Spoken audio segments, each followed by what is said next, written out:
Congratulations to the nominees. The next time this committee meets, it will be to consider the nomination of Todd Blanche to be Attorney General of the United States. Mr. Blanche is President Trump's former personal lawyer, and in his role as Deputy Attorney General and Acting Attorney General, he has continued to play that role. Throughout his tenure at the Justice Department, Mr. Blanche has used the department as a shield to protect the president and his MAGA allies and a sword to attack the president's opponents. He's led the cover-up of the Epstein files. As former Attorney General Pam Bondi herself has explained, Mr. Blanche was, quote, in charge of the process and the entire release of the Epstein files. Mr. Blanche also established the $1.8 billion slush fund for January 6 cop beaters.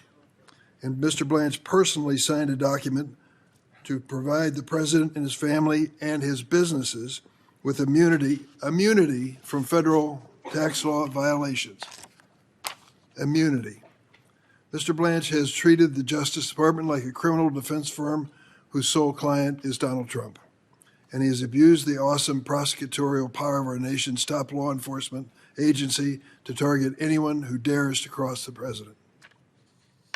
This includes baseless and vindictive investigations or indictments of members of the Federal Reserve, former FBI Director James Comey, and the Southern Poverty Law Center, to name a few.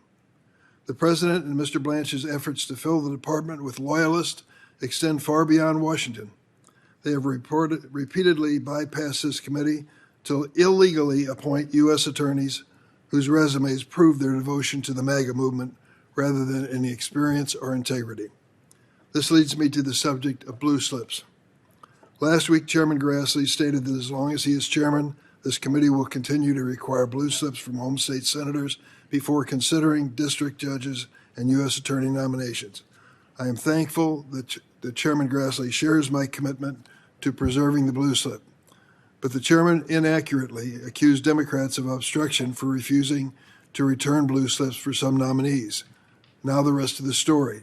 For the past 18 months, the committee has considered nominees to fill dozens of judicial vacancies in red states that Republican senators held open for years by refusing to return blue slips during the previous administration.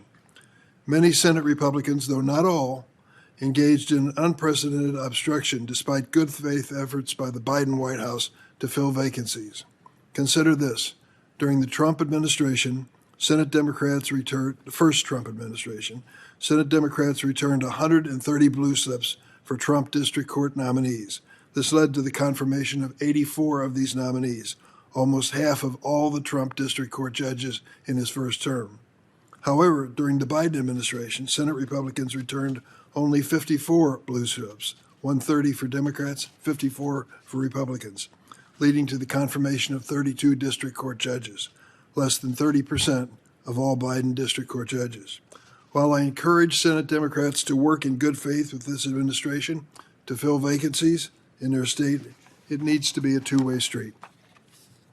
This administration's approach frequently involves the president or White House announcing nominees as a take-it-or-leave-it proposition with zero prior consultation with home state senators.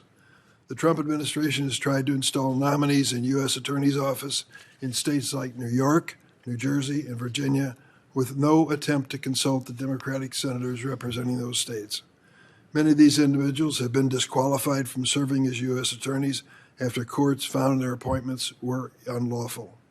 And many are simply unqualified to serve as U.S. attorneys, including individuals with zero criminal experience and whose principal qualification is political.